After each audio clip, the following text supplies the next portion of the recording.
double no lift hold, which is an Ellie special, and I don't think we've done it in this series of classes. So you're going to need your yoga strap, and the yoga strap's going to come around your knees like so. And then you're going to put your yoga block in between your feet. So we've definitely done double no lifts so far, but I just don't think we've done this hold version. So it looks like this. And you might want to have some pillows underneath your head. So we're looking for that sense of, actually the other exercises that I've done beforehand have really built, I hope, into a sense of what your pelvis upwards should be doing. So the pelvis is staying lightly engaged forward so that you've got that little bit of contact with the coccyx onto the floor. The lower back and the rib cage and the shoulders and everything are fully relaxed.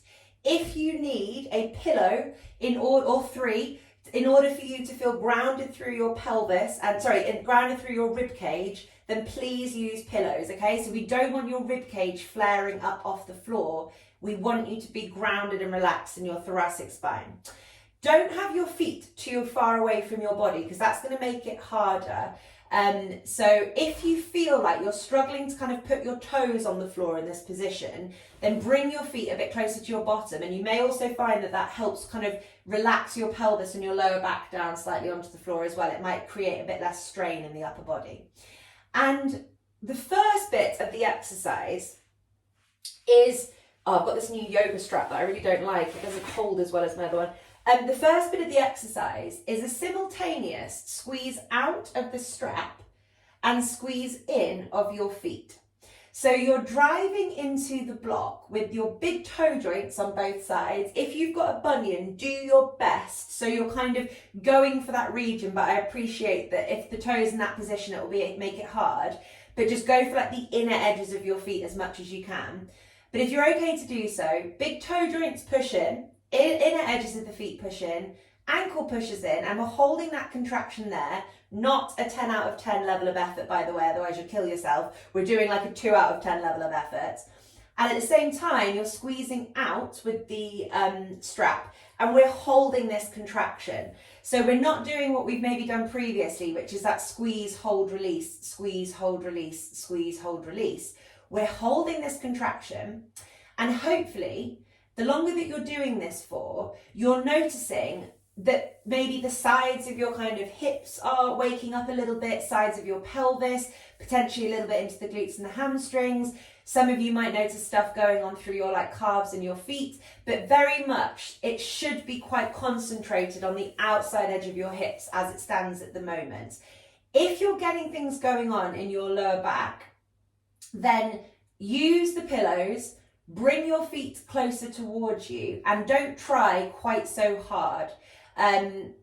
Your lower back's compensating for a kind of a lack of alignment or function through your legs. So just make it easier for you so that your lower back has less to complain about, and just don't push so hard and focus more on trying to do things well rather than trying to just do them hard, because I know that's not very helpful, but that will be what triggers things. You probably can do this absolutely fine, but you're probably just being a little bit gung-ho about it.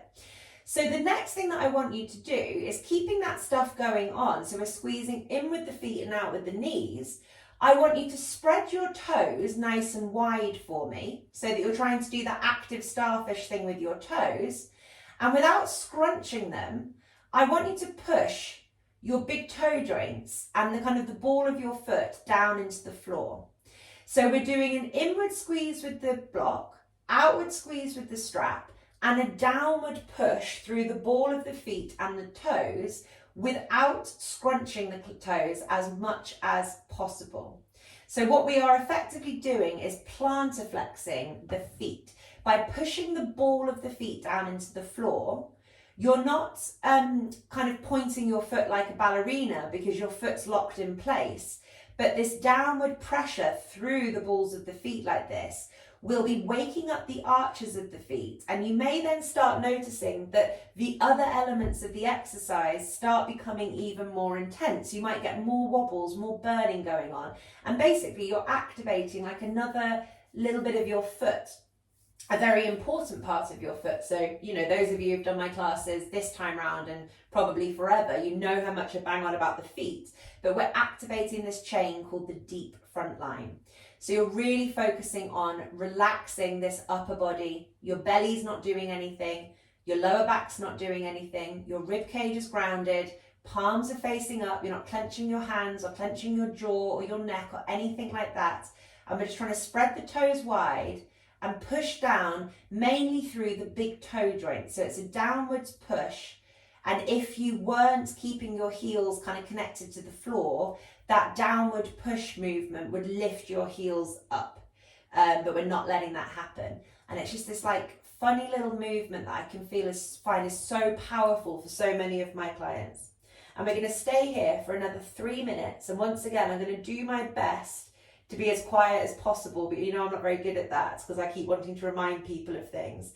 But just relax the upper body, push the feet in, push out with the knees, and push down with active starfish toes, not clawy toes, and just breathe. And I promise you, I will shut up. I'll do my best. Okay, 3 minutes, here we go, bye.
Minute and a half left. Remember your breath. The breath is the most important thing. In and out of the nose, relaxing your jaw and your head and your hands and your belly and your pelvic floor. And you're squeezing in with the feet, driving with the big toes, squeezing out with the knees and spreading the toes wide and pushing down onto the floor.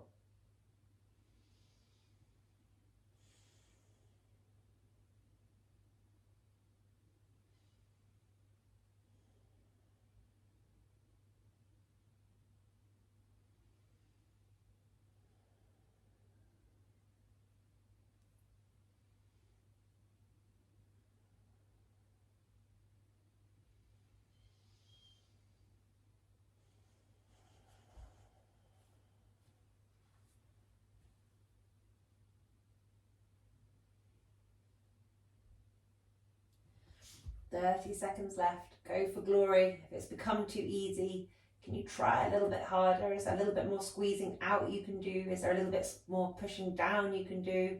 Or squeezing in with the block? My whole legs are trembling.